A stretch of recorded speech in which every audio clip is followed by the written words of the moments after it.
Okay, Assalamualaikum warahmatullahi wabarakatuh. Salam sejahtera. Jadi saya nak tunjukkan sedikit lah sebelum kita pergi lebih lanjut berkenaan dengan MyGuru ni. Kita nak beri sedikit pengenalan lah berkaitan dengan MyGuru. Mungkin ada pensyarah yang baru ataupun yang dah biasa menggunakan. Tapi kalau pensyarah yang baru mungkin dia tak pernah lihat. Pada tahun 2006 sebenarnya kita mula menggunakan MyGuru. Iaitu dibangunkan dengan kerjasama OUM yang warna merah ni. Kalau kata, saya rasa kalau pensyarah-pensyarah yang lama mungkin dah biasa juga pernah tengok MyGuru yang lama ni. Dan pada tahun 2011 kita bangunkan sekali lagi. Yang ini saya terlibat secara langsung jugalah. Pada 2006 ni saya tak terlibat lagi sebab saya belum masuk lagi di UPSI lagi. So pada tahun 2011 kita ada buat enhancement sikit untuk memenuhi keperluan pelajar PJJ yang hampir keseluruhannya menggunakan 100% sesi pembelajaran di atas talian lah. Maknanya dia memang fully implement kita punya LMS. So pada tahun 2018 yang ini kita dah naik taraf kita punya sistem yang mana kita buat semula. Basically kita memang from ground zero kita buat balik MyGuru dengan mengambil kira ciri-ciri yang ada dalam MyGuru yang terdahulu, tapi kita tambah baik dengan keperluan ciri-ciri keselamatan dan ciri-ciri web yang terkini. So basically pada tahun 2018 tu sebenarnya masa kita enroll mula-mula memang ada banyak masalah lah, terutamanya bagi pensyarah yang dah biasa menggunakan MyGuru lama. So untuk migrate ke sistem MyGuru baru yang mana kita tak boleh carry data yang lama untuk masuk ke MyGuru baru. So memang ada isu dekat situ lah. Tapi kita nampak secara perlahan sampai ke tahun ini kita nampak penggunaan tu dah maksudnya dari segi komplain tu agak berkurangan lah. Yang mana kalau dapat tengok yang sekarang ni yang contoh saya berikan ni adalah contoh daripada Dr. Mazatul sebab saya tengok dia punya design dia menarik dari segi cara dia tunjukkan kursus-kursus yang ada. So sebenarnya untuk MyGuru baru memang kita dalam planning untuk menaik taraf kepada MOC dan kerjasama PPA juga. Kalau perasan ada gambar macam kita boleh upload course image. So sebenarnya itu antara keperluan untuk MOC. Tapi kita kalau boleh kita selain daripada MOC, maknanya kita boleh guna juga untuk kursus yang di universiti supaya apa yang kita boleh fokuskan supaya pembelajaran dalam talian ni tak nampak macam terlalu stressful. So kalau boleh kita nak nampak dia macam lebih santai, lebih selesa lah bagi pelajar untuk menggunakan MyGuru menggunakan LMS. Okey baik, so untuk situasi sekarang kalau kita lihat MyGuru dengan situasi COVID-19 seperti yang telah dimaklumkan oleh kita punya Dato' Vice Chancellor yang telah dikeluarkan di Esra Awani kat sini. So apa yang kita dapat lihat kat sini sebenarnya Dato' Visi dah meng-highlightkan yang pensyarah kita sebenarnya telah didedahkan telah biasa menggunakan pembelajaran atas talian, terutamanya dari segi yang biasa sebelum COVID-19 lagi pensyarah dah biasa menggunakan teknik-teknik pembelajaran seperti flipped classroom ataupun blended learning. So maksudnya pensyarah UPSI memang diwajibkan menggunakan LMS. So sebenarnya kita tak perlu risau sangat tentang pelaksanaan pembelajaran atas talian berbanding dengan universiti lain lah. Kalau kita lihat ada setengah universiti memang tak menggunakan and then baru dia nak train. So itu akan menghadapi masalah.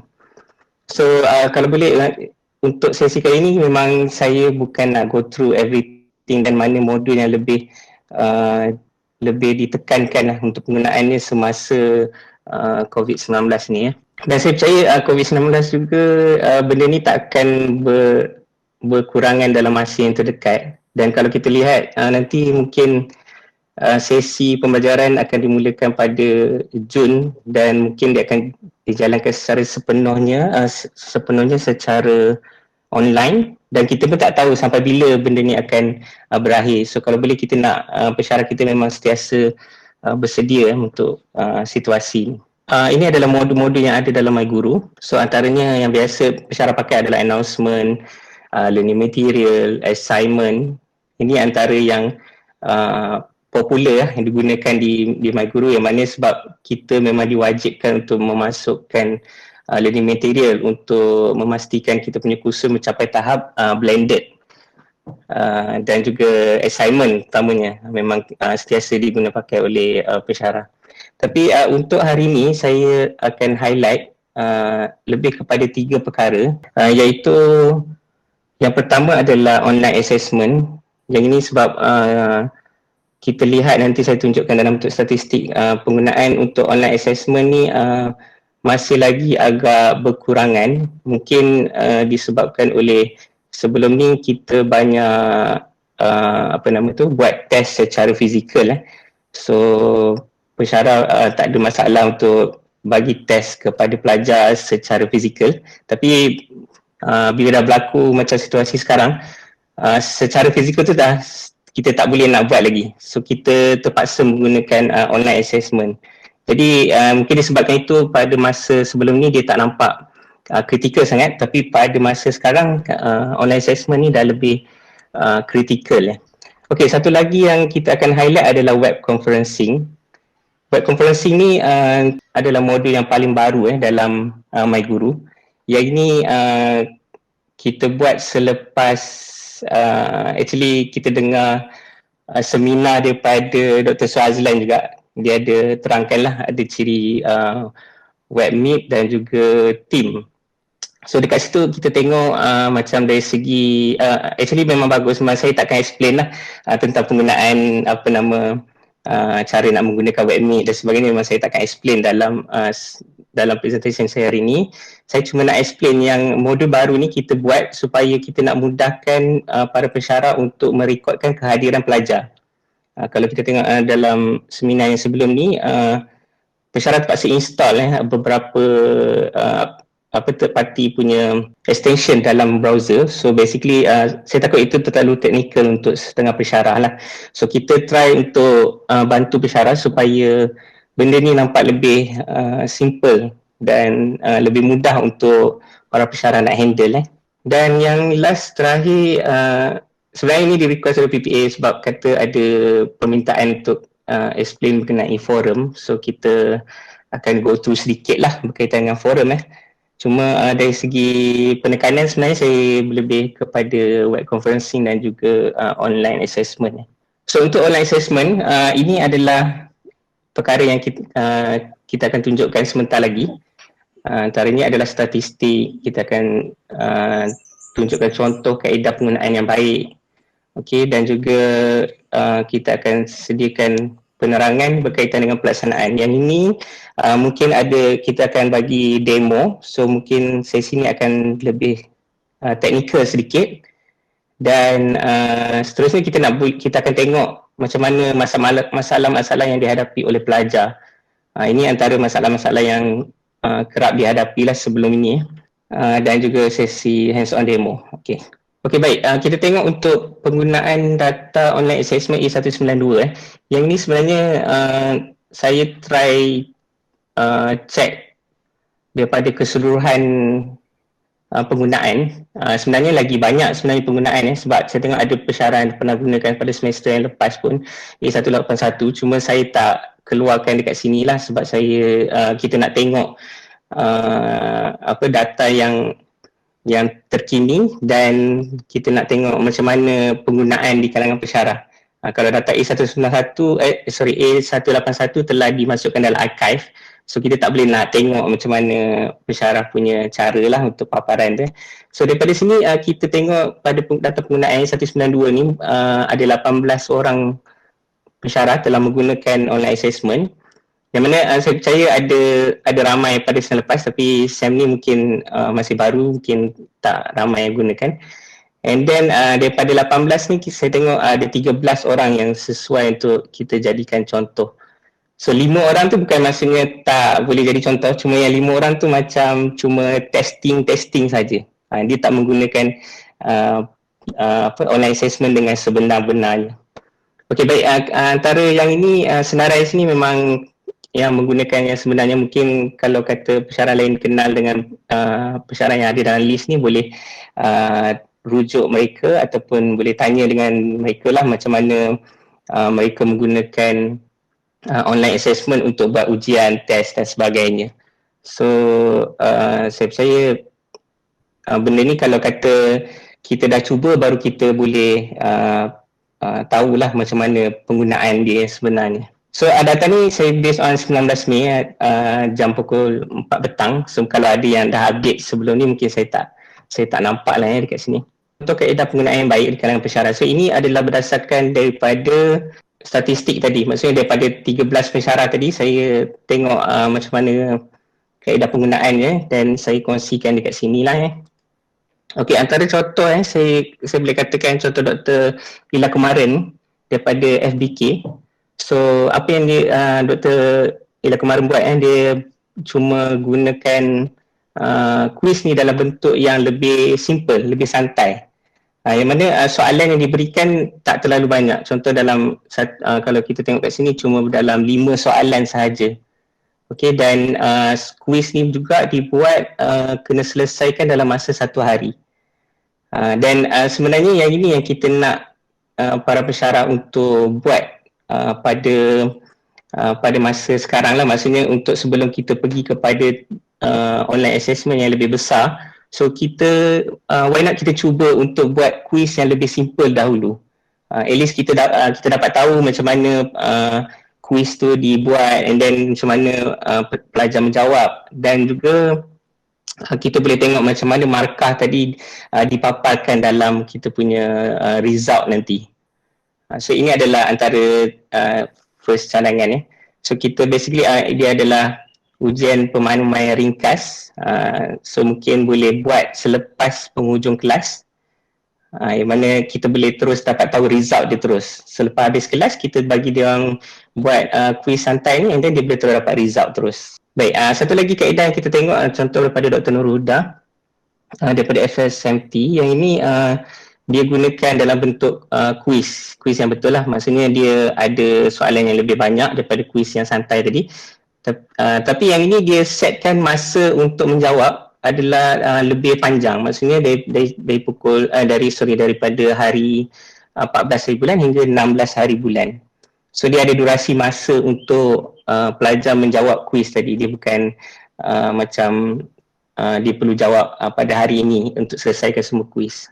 Baik, dan satu lagi yang lebih advance yang ini kita terus buat untuk ujian sebenar. Kalau ikut contoh yang diberikan daripada Dr. Bendri daripada FSSKJ, so dia telah berjaya membuat midterm exam dalam online assessment di MyGuru. Dan ada juga beberapa lagi contoh pensyarah yang berjaya buat midterm exam dalam MyGuru, tapi saya tak listkan kat sini lah. So kalau kita tengok midterm exam, so dia ada banyak soalan sebab dia nak uji pemahaman pelajar tadi. So dia mungkin perlukan lebih banyak soalan lah. Kita galakkan supaya menetapkan had masa tertentu. So biasanya online assessment dia kena selesaikan dalam contoh sejam ataupun 2 jam. So kita kena restrictkan masa lah. Dan soalan juga sebelum ni tidak dipaparkan secara rawak. So basically kita sebenarnya baru lagi upgrade benda ni. So setiap soalan yang dimasukkan ke dalam MyGuru dan di-assign pada pelajar, so pelajar akan nampak soalan secara rawak. Maksudnya kalau kata pelajar A dengan pelajar B, dia tak akan nampak soalan tadi, susunan dia tak akan sama antara pelajar. So dia memang akan nampak lain lah, dan perkara ini akan bantulah supaya mengurangkan peluang untuk pelajar meniru pelajar lain. Okey, yang ini memang tak ada setting dalam MyGuru, dia automatic. Dalam MyGuru bila kita assign je exam, dia terus akan set sebagai rawak. Baik, so kita tengok secara teruslah macam mana kita nak set up berkenaan dengan online assessment bagi pensyarah. Okey, pertama sekali kita perlu lihat di bahagian online assessment, di dalam kursus ada tiga menu sebenarnya dekat sini. So menu yang pertama adalah menu question bank, kemudian menu yang kedua adalah menu quiz setup, dan menu yang ketiga adalah quiz result. Baik, yang pertama sekali adalah question bank. So question bank ni perlu diingatkan dia adalah satu tempat yang mana pensyarah perlu siapkan dulu soalan atau kita kena setkan dulu soalan-soalan sebelum kita berikan kepada pelajar. Tujuannya supaya set-set soalan ni kalau kita nak gunakan semula untuk pelajar semester yang akan datang, so kita boleh gunakan balik. Dengan arti kata lain, kita just set up dahulu soalan-soalan yang ada, kemudian baru kita assignkan kepada para pelajar. Dan sebenarnya dekat sini ada sedikit masalah sebab ada setengah pensyarah menggunakan nama untuk dia buat set soalan, dia letakkan kuis 1. So ini nama ni dia akan confuse sama ada ini adalah kuis 1 ataupun ini adalah set soalan. So pada saya untuk bagi memudahkan pensyarah untuk mengelakkan kekeliruan, so kita setkan soalan tu sebagai set soalan, jangan letakkan sebagai kuis. Yang ni kita akan tengok dalam slide masalah yang pelajar hadapi nanti. Baik, dan seterusnya kita tak galakkan supaya memadam set soalan selepas kuis digunakan. Maksudnya kalau kata kita dah pakai kuis tu, bila kita delete dan sebagainya, kalau pelajar dah menggunakan telah menjawab soalan tadi, dia akan ada problem nanti. Okay, so ini yang first. Sekali lagi saya ingatkan, question bank ni adalah untuk kita simpan soalan-soalan. So macam mana nak simpan soalan, nak create question bank. So basically untuk create question bank ni very straightforward dan simple. Yang ini merupakan interface yang baru juga. Saya rasa dalam awal tahun ni lah. Kalau ikut interface question bank tahun lepas, dia lain sikit. Tetapi kita masih boleh carry forward soalan yang lepas. Kita tak ada macam drop soalan lepas, tak boleh gunakan. Tapi untuk yang design yang ni masih boleh gunakan soalan yang sebelum ni. Cuma kaedah paparan dia ada sedikit berbeza. Baik, so bila kita create soalan, ini contoh satu set soalan yang mana dekat sini akan dipaparkan semua soalan yang ada. So kalau ada 100 soalan, so akan ada 100 soalan dekat sini. So memudahkanlah. So kalau kita nak edit mana-mana soalan, kita just klik je nombor 1, so dia akan keluarkan dekat sini. So baik, dekat sini adalah macam saya cakap tadi, ada senarai soalan yang akan dipaparkan. Nanti saya akan tunjuk juga macam mana soalan ni akan keluar pada pelajar. Nanti akan ada slide dia, saya akan tunjukkan. Dan contoh yang kita nak edit soalan nombor 7, so kita klik soalan nombor 7, and then dia akan paparkan soalan di sini. Dan soalan buat masa ni ada 2 jenis soalan sahaja, iaitu multiple choice dan juga multiple answer. Tujuan kita buat 2 jenis soalan ni adalah untuk soalan yang berbentuk yang objektif, supaya sistem boleh kira markah tadi. That's why kita just buat yang ni. Kalau soalan yang bentuk subjektif, belum lagi disupport lah. Mungkin tak disupport kot untuk online assessment dalam MyGuru. Dan kemudian di bahagian so first step dia kena buat ni lah, kena pilih dulu jenis mana. So kalau jenis multiple choice, dia adalah macam ni, bentuk radar button. Kalau multiple answer, dia bentuk tick. Tick, so maksudnya boleh tick lebih daripada 1. Untuk text editor dekat sini, dia akan keluarkan text editor yang biasa digunakan.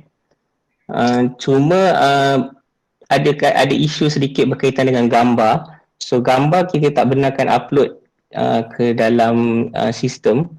Kita tengah cari lagi jalan yang sesuai sebab gambar ni ada isu juga dari segi storage kita. So kita galakkan supaya pensyarah untuk upload gambar di luar. Nanti saya akan demokan sekali lagi lah pada sesi demo nanti.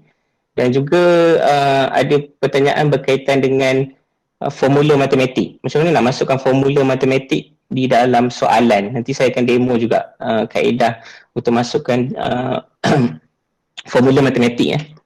Okey, itu bahagian soalan dan kita kena tengok di bahagian jawapan. So bahagian jawapan, pensyarah cuma perlu typekan kat sini. Typekan jawapan dan dia akan masukkan di bahagian jawapan. Dan pensyarah perlu pilih. Ini pun ada juga saya tengok setengah pensyarah dia tak pilih jawapan mana yang betul. So bila tak pilih jawapan mana yang betul, nanti bila sistem kira, dia tak nampak lah mana satu jawapan yang betul, and then dia bagi kesan kepada markah pelajar sebab sistem tak dapat detect dia punya jawapan yang betul. Untuk create soalan memang simple. Ini je sebenarnya. Kita just create soalan and then kita add question, kemudian kita pilih jenis apa, masukkan soalan, kemudian kita klikkan kita masukkan jawapan dan kita assign mana jawapan yang ada. So ini adalah satu page saja kita perlu tengok untuk create soalan dalam MyGuru. Okay, next kita nak tengok macam mana nak menetapkan ujian kepada pelajar. Okay, yang ini yang macam kritikal sebenarnya, yang berat sikit. Kalau kata yang ada selalu bagi masalah, saya rasa part inilah. Part create soalan tu macam simple je, macam boleh add macam biasa. Cuma berkaitan dengan penetapan ujian, ini yang selalu menjadi masalah lah. So kalau kita perasan, ni adalah menu yang kedua. Quiz setup ni adalah menu yang kedua, yang mana soalan yang kita dah create sebelum ni, kita akan assignkan kepada pelajar. Barulah kita boleh namakan dia sebagai quiz 1, quiz 2, quiz 3 dan sebagainya. Kalau yang tadi kita kena namakan kita punya set soalan dalam question bank, kita namakan set soalan berapa, set soalan berapa. So dekat sini bila kita buat quiz setup, so ini antara interface dia. So first dia akan ada kotak yang pertama ni lah untuk kita nak create quiz yang baru. Dan di sebelah kanan ni adalah senarai quiz yang dah kita create sebelum ini. Okay, so dalam create quiz yang pertama ni, yang saya highlight yang pertama ni, ini adalah yang very simple, straightforward keperluan yang perlu pesara isi. Basically kita just isikan tajuk quiz ni, and then kita isikan, kita kena pilih set soalan mana yang kita nak buat untuk quiz yang kita nak create ni lah. And then kita perlu assignkan kepada group yang mana. So assign group buat masa ni memang terpaksa pilih satu persatu sebab kita nak asingkan keputusan ujian mengikut group. So pesara kena boleh gunakan set soalan yang sama tapi kena assignkan untuk different group. Nanti kita akan tengok pada bahagian quiz result nanti macam mana. Okay, yang critical yang kat sini saya akan explain dalam slide yang seterusnya. Okay, untuk penetapan tarikh dan masa dan juga durasi masa. Ini lebih kritikal, nanti saya akan tunjukkan dalam slide yang seterusnya. Dan untuk list of quiz, ini list of quiz. So macam saya cakap tadi, kalau kita lepas kita create soalan baru, dia akan masuk kat sebelah kanan. Dan di sini akan ada senarai.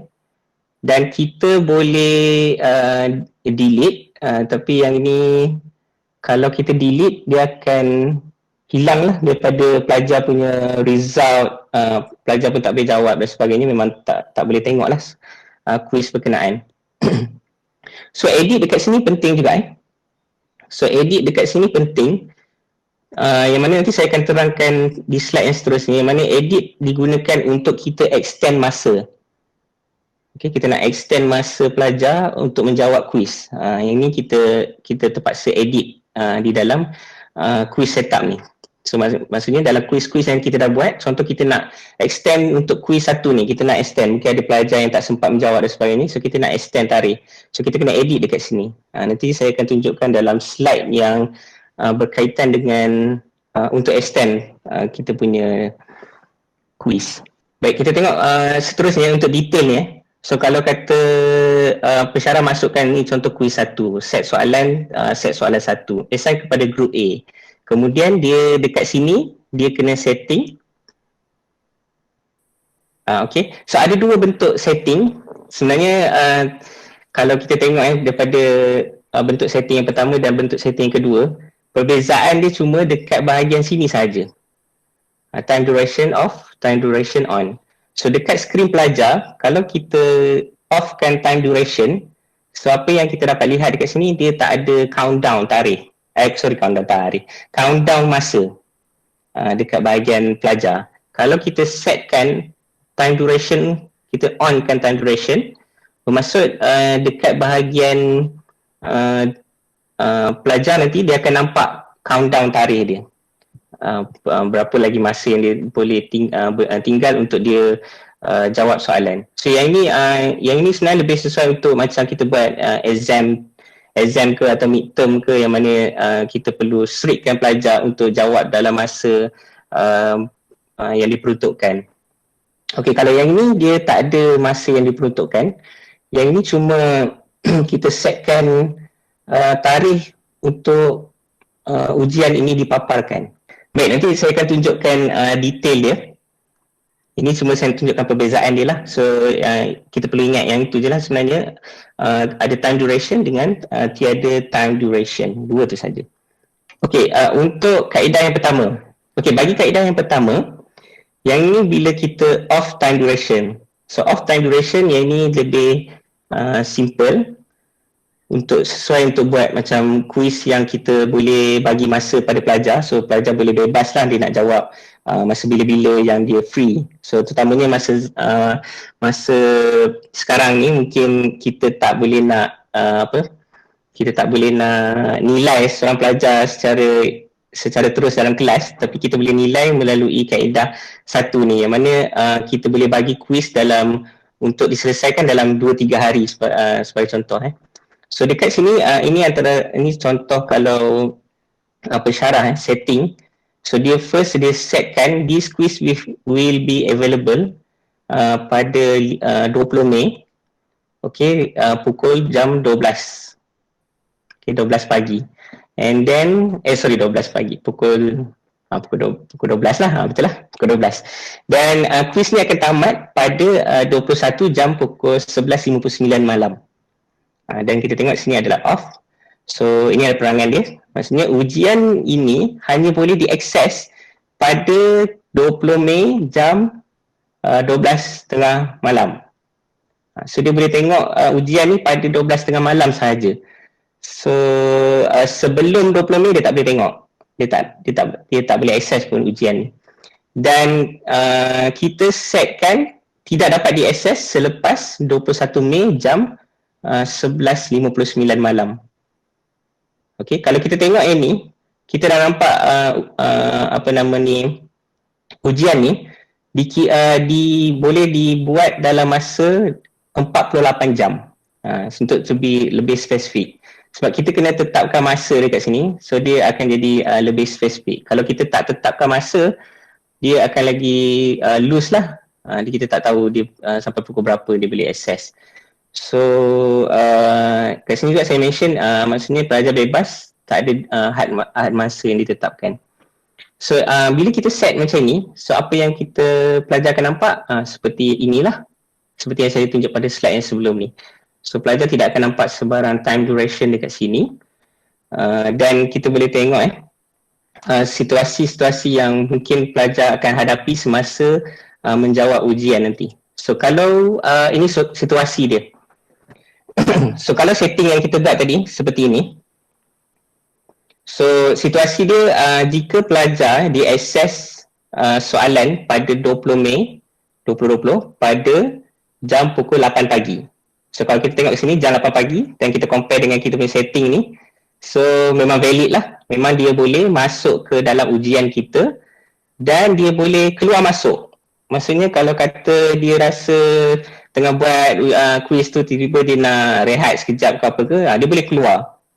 Boleh tutup ataupun boleh shutdown internet sekalipun. Kalau internet tak ada pun dia masih lagi boleh sambung. Dia boleh pergi balik pada quiz dan dia boleh continue mana yang dia belum selesai menjawab. So jawapan yang telah disimpan tadi dia tak akan hilang walaupun dia belum submit lagi. So dia just boleh jawab. Mungkin dia jawab soalan 1, 2 dan 3 contohnya. So dia ada lagi 10 soalan. So dia yang 3 tadi memang disimpan. So dia boleh jawab mungkin petang sikit kalau ada masa. So kalau dia keluar, contoh kat sini dia masuk pukul 8, tiba-tiba dia keluar, ni boleh masuk balik. Dan apa yang berlaku kalau kata ni pelajar yang jenis last minute lah, jenis yang macam relax dulu lah, ini hari-hari last sikit, ujung-ujung barulah kita buat kan. So itu antara mungkin kemungkinan yang berlaku. So sekiranya pelajar dia mengakses pada 21 hari bulan pada jam 23.59. So kalau kita tengok dekat sini, ini masih lagi valid lagi dekat sini. So dia masih lagi boleh menjawab soalan. Sebab kita ibaratkan seolah-olah macam pintu lah. So kalau pintu tu masih terbuka, dia boleh masuk.